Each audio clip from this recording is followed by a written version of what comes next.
Buenas tardes, hermanos. Realmente es un privilegio para mí estar aquí. Doy gracias al Señor. Hemos estado orando por ustedes, por las iglesias aquí en México. Sabemos que el Señor está haciendo una obra entre ustedes y queremos glorificar al Señor por eso. Pongámonos de pie para leer la palabra del Señor. Buscamos en nuestras Biblias el libro de Nehemías.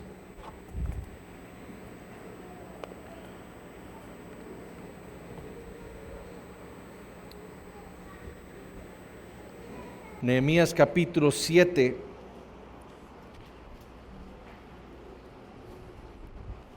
Y vamos a estar leyendo los primeros 5 versículos. Nehemías 7. Amén.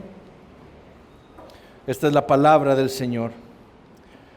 Luego que el muro fue edificado y colocadas las puertas y fueron señalados porteros y cantores y levitas, mandé a mi hermano Hanani y a Ananías, jefe de la fortaleza de Jerusalén, porque este era varón de verdad y temeroso de Dios más que muchos, y les dije: no se abran las puertas de Jerusalén hasta que caliente el sol, y aunque haya gente allí, cerrad las puertas y atrancadlas.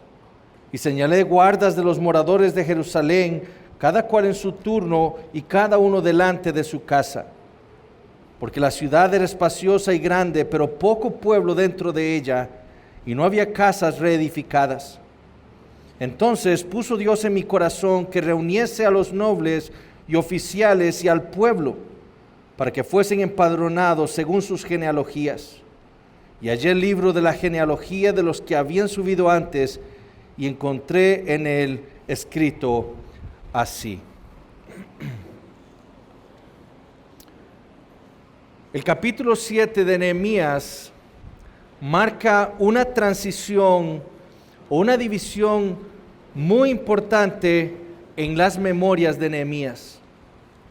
En los capítulos previos, si ustedes leen el libro, Nehemías se ha enfocado en la restauración física de la ciudad de Jerusalén, especialmente en la reedificación del muro de la ciudad. Y Nehemías dejó escrito de ese llamado que recibió de Dios para ir a la ciudad de sus padres con el fin de restaurar físicamente la ciudad. Él ha escrito con gran detalle también la oposición que ellos experimentaron, no solo Nehemías, sino también sus hermanos judíos, mientras ellos estaban dedicando a la obra de Dios en Jerusalén. Pero cuando nosotros leemos los primeros 6 capítulos del libro, nosotros debemos notar algo. El fin de toda esta gran obra que el Señor le había encargado a Nehemías tenía que ver con algo más que una mera restauración física de Jerusalén. El propósito de lo que Dios estaba haciendo por medio de Nehemías a favor de su pueblo tenía que ver con algo espiritual. El fin de toda esta obra entonces no era que el nombre de Nehemías fuera alabado, tampoco la ciudad de Jerusalén. El fin que Dios tenía, el propósito de toda esta obra era que el nombre de Dios fuera glorificado. Ahora, cuando el muro fue terminado, las puertas fueron puestas, era evidente para todos los judíos, inclusive hasta para los adversarios del pueblo de Dios, que la mano de Dios había hecho eso. Imagínense lo que es construir una muralla de más o menos 4 kilómetros, 10 metros de alto, 3 metros de ancho, en 52 días. Eso no es algo muy común en nuestros días, con la tecnología que tenemos. Tal hazaña es lo que Nehemías nos deja registrado, había sido hecha por la mano de Dios a favor de su pueblo. Fue por eso que cuando los judíos terminaron, y no solo los judíos, sino también los paganos, se humillaron y temieron a Jehová, dice el libro. Pero de nuevo, Dios tenía una restauración mucho más importante en Jerusalén. Y no era la restauración física de la ciudad, era una restauración espiritual. Y es aquí en donde comienza esta nueva sección en el libro de Nehemías, con la restauración espiritual del pueblo de Dios. Y lo que vamos a ver en esta tarde, tanto ahora como en el próximo sermón, es la importancia de que los siervos de Dios, nosotros, los miembros de esta iglesia local, estén comprometidos con la salud espiritual de esta iglesia. Hay dos párrafos muy interesantes en nuestra confesión de fe. El primero es el párrafo 3 del capítulo 26, que dice: las iglesias más puras bajo el cielo están sujetas a la impureza y al error, y algunas han degenerado tanto que han llegado a ser no iglesias de Cristo, sino sinagogas de Satanás. Sin embargo, Cristo siempre ha tenido y siempre tendrá un reino en este mundo hasta el fin del mismo, compuesto de aquellos que creen en Él y profesan su nombre. La confesión claramente admite que no hay ni una sola iglesia perfecta en esta tierra. Todas tienen algún grado de error en ellas. Sin embargo, eso no quiere decir que todas las iglesias entonces sean iglesias que están enfermas. La imperfección no implica enfermedad. Lo que quiero decir es que una iglesia puede ser una iglesia imperfecta, como lo son todas, pero ser saludable. Y si queremos nosotros ser una iglesia saludable, estos principios que nos van a ser enseñados en Nehemías 7 van a ser muy importantes para nosotros como iglesia local. Este capítulo entonces nos va a trazar a nosotros 4 principios básicos, fundamentales para llegar a ser una iglesia saludable. Y si ustedes como iglesia local quieren ser una iglesia saludable, entonces deben comprometerse con esos principios que vamos a estar tratando en esta tarde. Como les dije entonces, Nehemías había llevado a su pueblo a la conclusión de un proyecto inmenso. El muro había sido edificado, las puertas, como leímos, han sido puestas. Sin embargo, Nehemías se había empezado a dar cuenta de otra cosa, de otra realidad. Jerusalén, su pueblo, necesitaba una restauración espiritual. ¿Qué es lo que hace Nehemías entonces una vez que concluye la obra? Él hace 4 cosas que leemos aquí. 4 cosas que tendrán un impacto espiritual en Jerusalén. Primero, él establece porteros y jefes de la fortaleza. Segundo, él establece cantores en Jerusalén. Tercero, él va a llamar levitas. Y finalmente él va a buscar llenar nuevamente la ciudad de Jerusalén, empadronando primero a todos los judíos según sus genealogías. Esas son las 4 cosas que hace Nehemías en este inicio de la restauración espiritual de Jerusalén. Y esos van a ser entonces los 4 principios que vamos a estar viendo nosotros el día de hoy. Veamos entonces el primero: siervos comprometidos con el cuidado de la iglesia. Nehemías sabía que la ciudad aún podía ser presa de sus enemigos. En diversas ocasiones ya sus enemigos han tratado de parar la obra, de atacarlos, no solo a Nehemías, sino también a los judíos. Habían fuera de la ciudad enemigos, y también habían enemigos dentro de la ciudad de Jerusalén. Había mundanalidad entre los judíos. Muchos residentes de la ciudad eran como el mundo, se habían aliado con los enemigos del pueblo de Dios. Él sabía que muchos de los que se llamaban hermanos suyos habían sido influenciados y hasta comprados por los enemigos de los judíos. Muchos habían sido engañados ya para entorpecer la obra del Señor en medio de la ciudad. Y si Nehemías entonces quería mantener fuera de la ciudad a sus enemigos y también evitar la mundanalidad dentro de Jerusalén, él debía tomar entonces acciones pertinentes. Y una de esas acciones era establecer porteros. Ahora, ¿cuál era la función de estos porteros? Bueno, cuidar las puertas de la ciudad.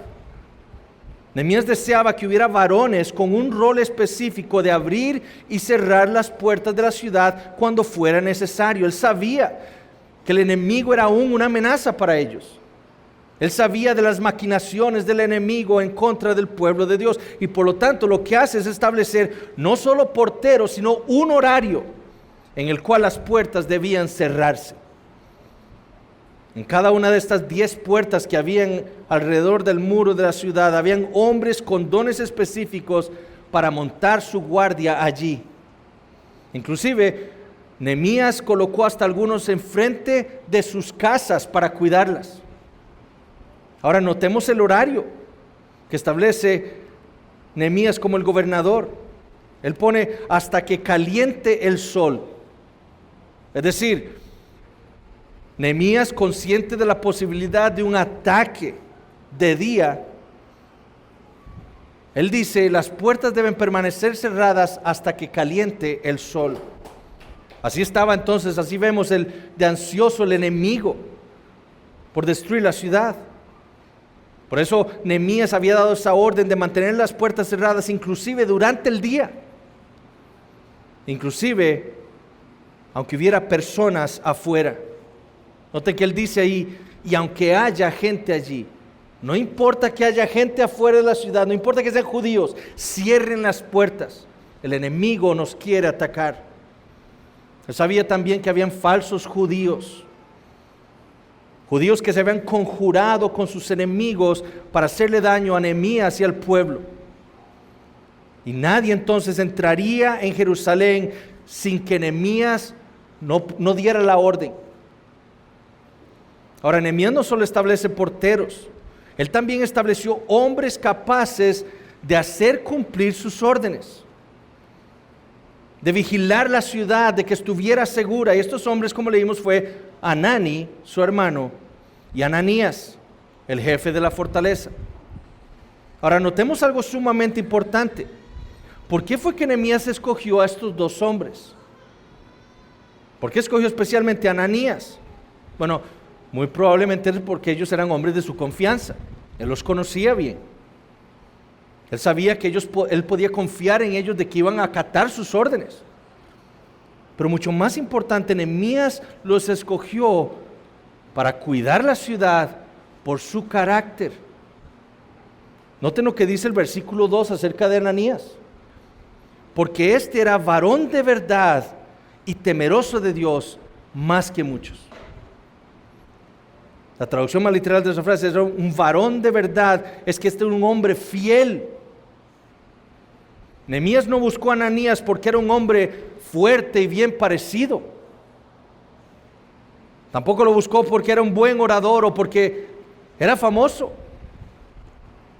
Nehemías no se fijó en esas cosas. Nehemías se fijó en su carácter para darle esa función.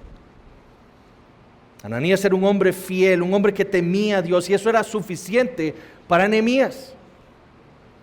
Eso es lo que Nehemías necesitaba ver en ese hombre que le encargaría velar porque las órdenes que Nehemías daba se siguieran. Y el cargo que les encomendó a estos dos hombres fue de velar para que los porteros cumplieran su función. ¿Con qué fin? Para que la ciudad fuera resguardada y protegida de sus enemigos. Y lo mismo debería ocurrir en esta iglesia local. Que ustedes como miembros de esta iglesia están comprometidos con su salud espiritual, entonces ustedes deben ver la importancia de tener y recurrir a personas adecuadas para su cuidado espiritual. Hombres de quienes ustedes puedan decir: estos hombres son fieles, temerosos de Dios más que muchos. Nosotros debemos saber que Satanás quiere destruir esta iglesia local. Él ha tratado de destruirlos a ustedes, de afuera y de adentro también. Él ha montado su ataque, porque Él no desea que Dios sea glorificado en medio de ustedes.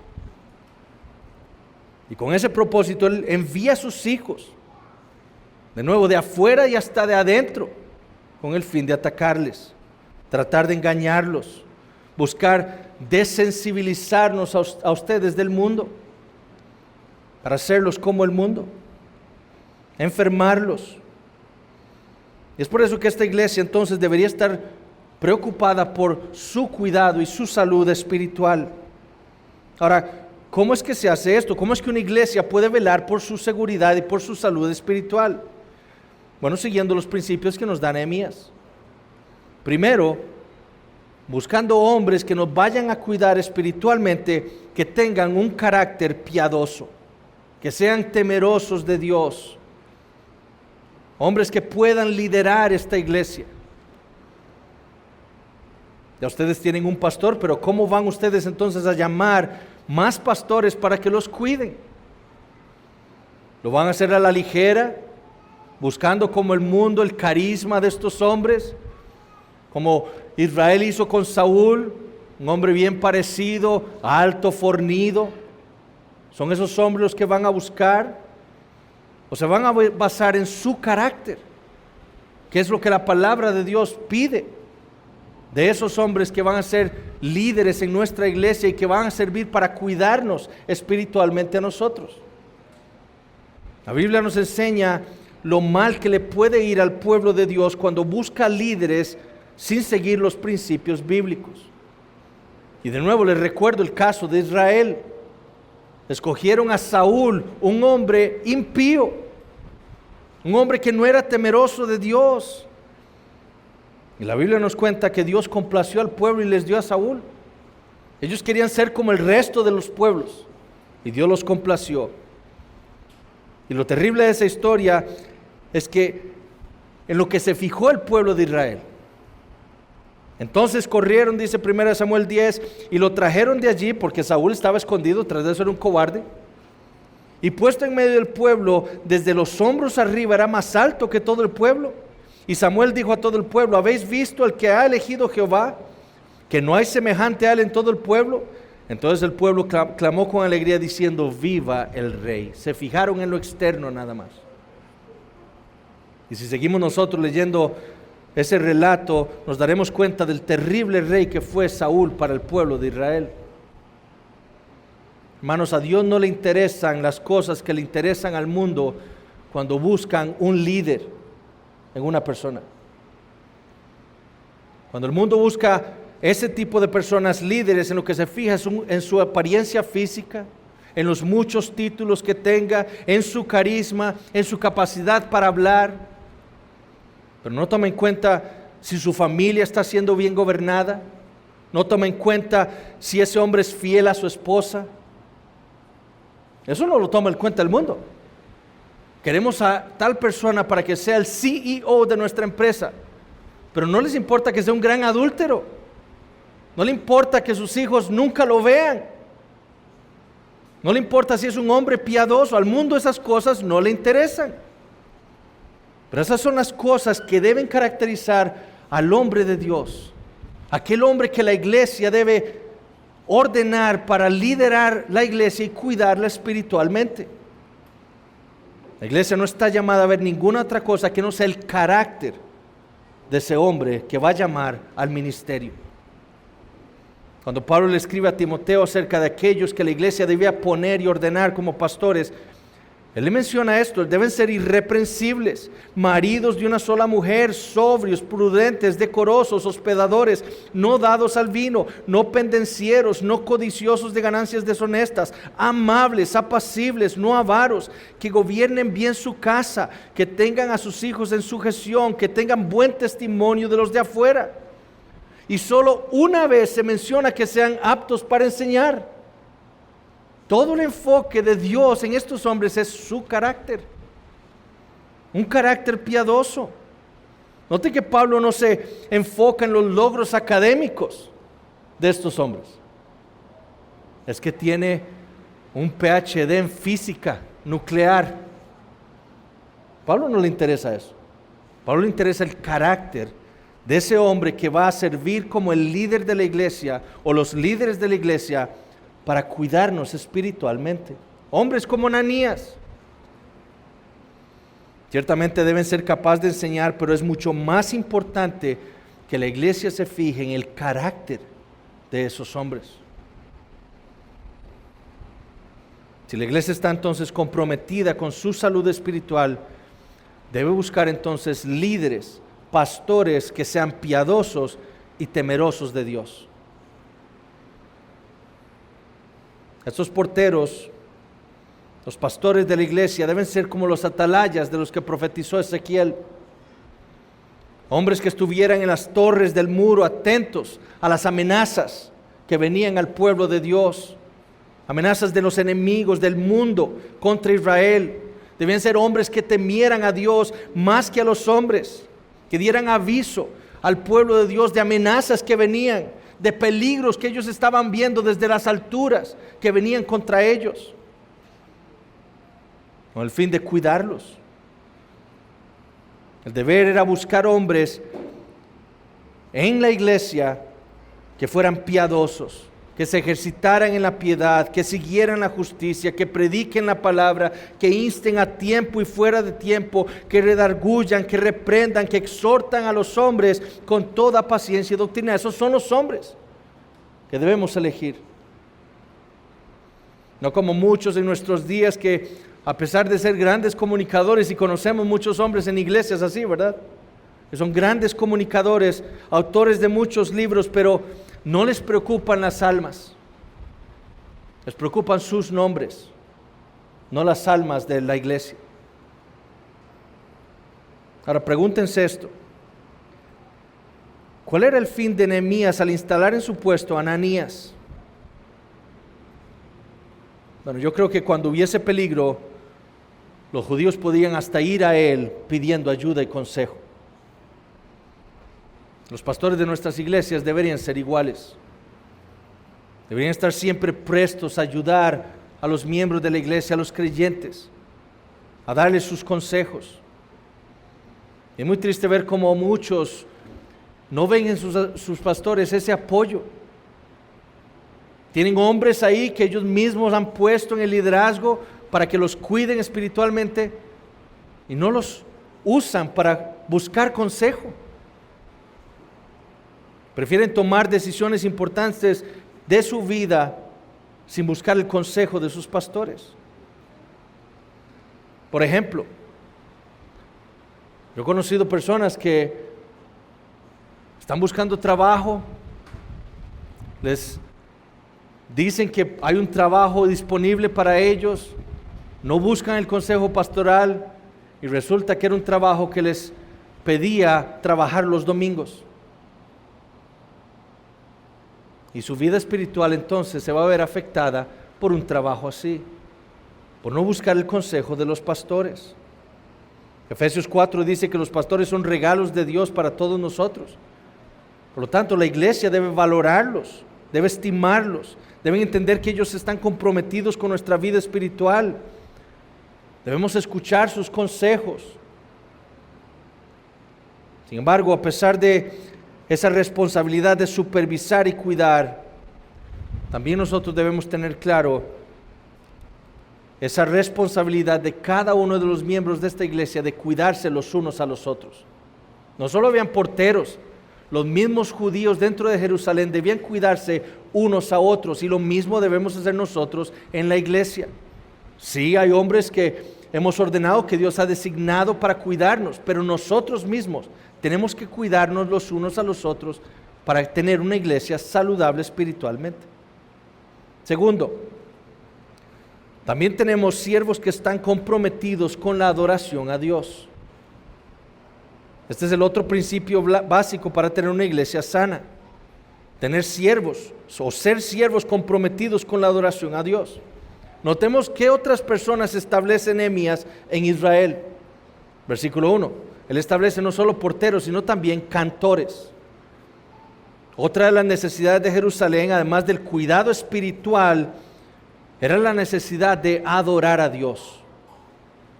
Por 2 meses, el pueblo judío ha estado trabajando en el muro, incansablemente, sin parar, atendiendo los problemas sociales, económicos de sus hermanos. Pero Nehemías se dio cuenta que la vida no solo se trata de trabajo y dinero. La mayor prioridad en la vida de los hijos de Dios es asegurarse de que Dios es el centro de sus vidas. Y la expresión de esta realidad se lleva a cabo en nuestra adoración a Dios. Es por eso que cuando Nehemías se da cuenta de esto, de que ellos han pasado 2 meses trabajando incesantemente en el muro, lo que hace es entonces darle la prioridad al mantenimiento de la adoración en el templo. Él sabía que lo que siempre había diferenciado al pueblo de Israel de las demás naciones paganas era su adoración del Dios verdadero. Por eso fue que una de sus prioridades no solo fue la protección, sino mantener la adoración a Dios, estableciendo cantores. Y en el mundo en que nosotros vivimos, un mundo que es totalmente secular, en donde los valores religiosos son menospreciados, nosotros los creyentes debemos ver la importancia de adorar a nuestro Dios. La mayoría de mexicanos, yo sé, como la mayoría de costarricenses, la mayoría de nuestros vecinos y hasta muchos de nuestros familiares preferirían vivir sin Dios. La verdad bíblica es desechada por muchos como arrogante, como anticuada, como inservible para una cultura posmoderna como la nuestra. Pero en medio de ese mundo malo y secular en el que nosotros vivimos, nosotros los creyentes estamos llamados a resaltar como luces que le muestren al mundo, a los hombres, lo que es realmente importante, y es adorar a nuestro Dios. El trabajo, el dinero, la familia, el éxito, las cosas familiares, hermanos, nada de eso tiene verdadera importancia. Son importantes, sí, pero nada tiene una suma importancia para nuestras vidas como lo es la adoración a nuestro Dios. Él es lo más grande que existe.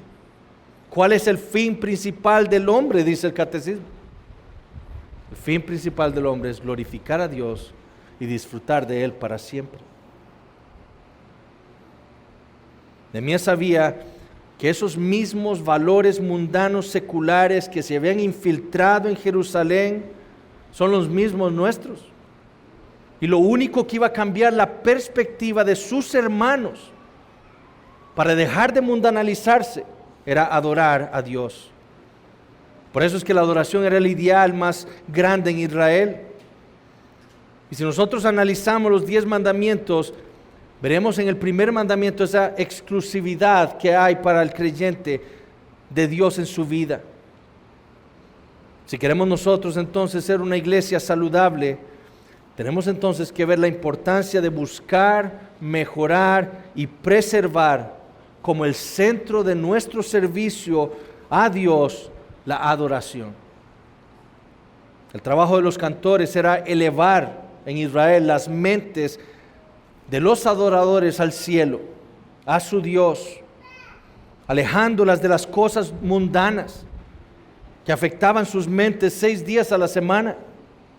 Cantándole a Dios, ellos podían meditar en el verdadero sentido de la vida, en su fe, en la seguridad del poder divino, en la esperanza que solo Dios les podía proveer. Podían recordar las grandes hazañas que había hecho Dios en favor de ellos. Una iglesia sana entonces adora a Dios. Una iglesia saludable le da prioridad a la adoración a Dios. Pablo le dijo a los efesios que andar por el Espíritu en la iglesia era estar hablando entre vosotros con salmos, con himnos y cánticos espirituales, cantando y alabando al Señor en vuestros corazones. La oración a Dios nuestra no es solo cantarle a Dios. Todo el culto que hacemos a Dios cada domingo es la expresión de nuestra adoración a Él. Cuando nosotros bautizamos nuevos creyentes, estamos adorando a Dios. Cuando le cantamos a Dios, estamos adorando a Dios. Cuando celebramos la cena del Señor, estamos adorando a Dios. Pero sobre todo, cuando escuchamos la palabra de Dios predicada, ese es el centro de nuestra adoración a Dios. Estamos adorando a Dios. Es por eso que la predicación de la palabra debe ser el centro de nuestra adoración a nuestro Dios. Si como iglesia entonces queremos ser saludables, debemos darle una prioridad a la predicación de la palabra. ¿Cómo lo hacemos? Bueno, como miembros de esta iglesia podemos orar por nuestro pastor o por nuestros pastores, para que Dios a lo largo de la semana le ayude a entender lo que está estudiando, a predicar un mensaje fiel a Él, preparándose durante la semana nosotros, preparando nuestros corazones para exponernos a la predicación, preparándonos el día sábado, acostándonos temprano para estar fuertes, para no dormirnos el día domingo, para poder prestar atención, sin distraernos. Sin embargo, ¿cuántas iglesias hay alrededor del mundo y en Latinoamérica cuya prioridad es la música en su adoración a Dios? Y el sermón se reduce a 10 o 15 minutos si acaso. Dios, mis hermanos, nos ha redimido de la esclavitud del pecado. Él nos ha salvado del poder de Satanás con el propósito de que nosotros le adoremos a Él. ¿Esa es entonces nuestra prioridad? Vemos el domingo como un día especial reservado por Dios para nosotros, para que podamos cumplir con ese propósito que Él tiene, que le adoremos a Él. Que esta iglesia sea como lo quería Nehemías, que Jerusalén fuera una ciudad en donde se adorara a Dios. Hermanos, la manera en la que nosotros adoramos dice mucho de nuestra vida espiritual. Nosotros podemos decir amar a Dios con nuestro corazón, pero si en ese corazón no hay cabida para la adoración, realmente no amamos a Dios. Nuestro deber entonces es entender la razón por la cual nosotros existimos como iglesia. Es adorar a nuestro Dios, no es para reunirnos, para reír juntos, para contar lo que nos pasó en la semana, no nos reunimos, no somos una iglesia para comer juntos los domingos. Ese no es el propósito, eso viene como algo extra a ser iglesia. Nosotros existimos como iglesia para adorar a nuestro Dios. Y eso debe cambiar nuestra visión y entendimiento de lo que significa ser una iglesia local. Nuestro propósito. Debemos nosotros demostrarle al mundo lo que es realmente importante. Ese es el problema en Jerusalén, que muchos judíos, muchos que decían ser israelitas, judíos, se habían aliado con el mundo y habían dejado de ser lo que Dios había querido que ellos fueran. Nosotros debemos demostrarle al mundo que nosotros existimos para adorar a nuestro Dios. Y debemos también enseñarle esto a nuestros hijos. Ellos nos están viendo a nosotros vivir nuestro cristianismo. ¿Qué están viendo ellos? ¿Están viendo ellos cristianos que viven para adorar a su Dios cada día de la semana? ¿Están viendo ellos una iglesia que vive y existe para adorar a su Dios?